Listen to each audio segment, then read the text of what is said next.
How close were you to Biggie? Man, I can't say I'm a Junior Mafia, but I can say out of all rappers, possibly me and Jay-Z was the closest to Biggie, I think. Oh, so you were up there with Jay in Yeah, terms of the yeah, relationship. yeah. I talk to Biggie almost every day. Really? Yeah, on the You guys phone never and recorded together though. we did, but it never came out.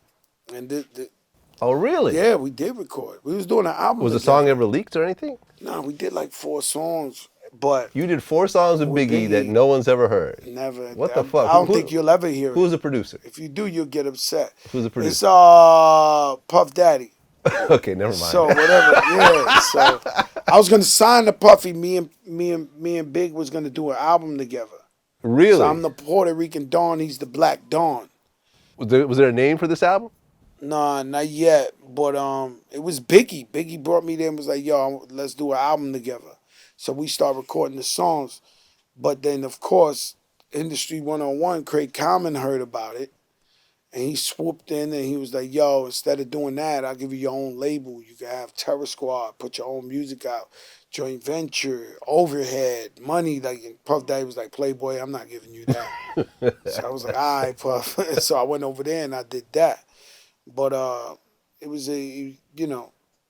look, let's not hear the songs, man. The songs, we was going bad on people.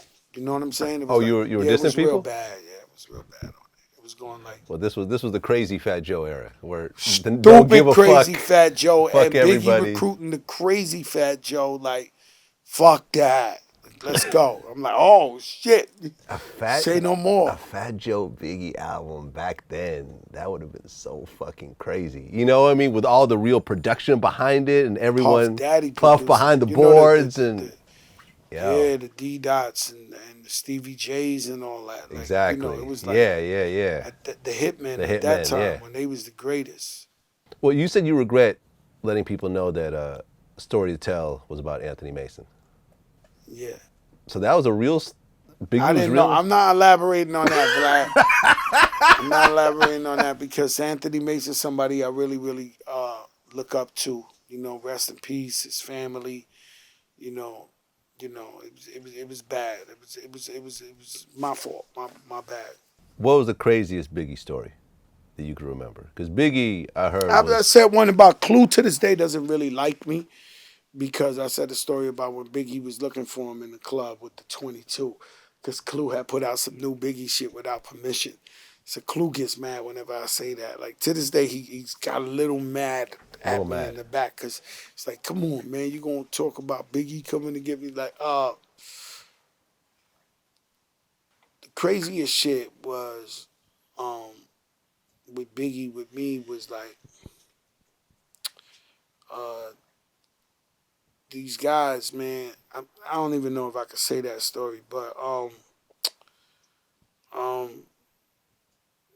just what I can say is it was great seeing the growth and the elevation of Biggie, man. You're not gonna tell the story, yeah? Nah, it was great seeing him go from green army jacket to rocking, alligator shoes and peach The shoes. Like, I suits could and the not believe hats. it.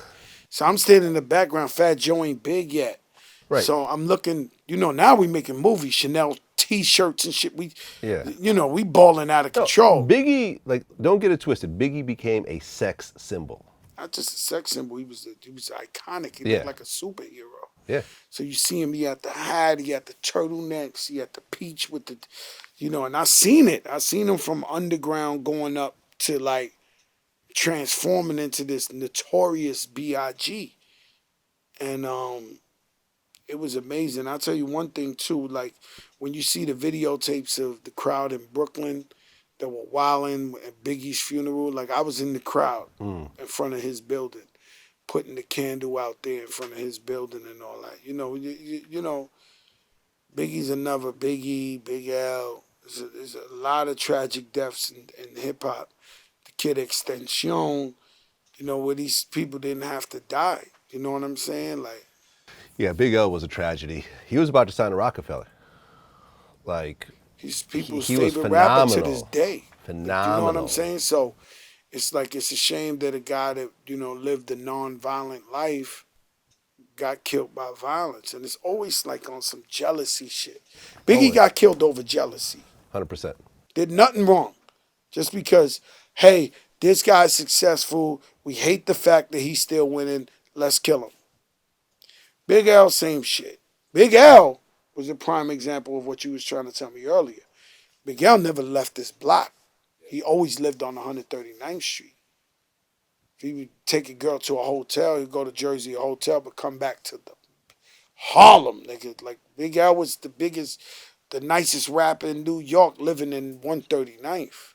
Yeah, I don't know the story. I had heard rumors that had to do with a family member and Oh, something, his brother was know. the man. His brother Right. was the There we man, and go. his brother did a lot of dirt out there. And rest in peace to his brother. His brother's dead Oh, he's too. dead also. Okay. He been died. So so they got back at Big L. That's what I heard. I didn't want to say it, but since you said it, then it is what it And is. that's true. But he was, he didn't deserve that. You know what Absolutely I'm not. saying? And if you listen to his music, all he ever did was uh, scream out his block, his hood. Yeah. Did you cry when Big L died? Oh, of course, I was there. I ran to Harlem. I went to Harlem. I was in the studio. I think I was in D&D, and then we went over there. Big L's like my little brother. Like, you know what I'm saying? Not even as cool as me and Biggie. Big L's beyond that. He's digging in the crates. He's our brother. I Oh, watched him right, rap right, for the right, first right. time. Yeah, yeah, yeah, I yeah. watched him rap on stage with Lord Finesse for the first time. Like, Yeah. you know what I mean?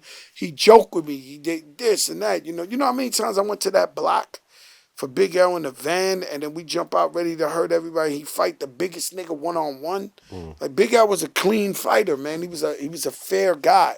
I used to tell him, yo, we're gonna just jump out the van and beat these motherfuckers down with these bats.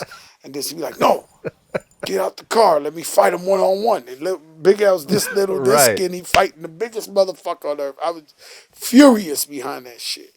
Well, you said that you dealt with depression. How serious? Serious. Like, Never don't serious, I'm killing myself. I'm never not doing leave your that. room for a week serious? Huh? Like, stay in your room for a week serious? Shit like that. You know what I Yeah. mean? It was like I lost my sister, Big Pun, and my grandfather around the same week. And it was just too much for me, you know what I'm saying? And then most people when they deal with deaths, they deal with it differently. And I couldn't like really, hide from it because Big Pun was so famous and we were so much twins and brothers that if I'm at a light and car pulls up right next to me at the light, yo, sorry about your brother.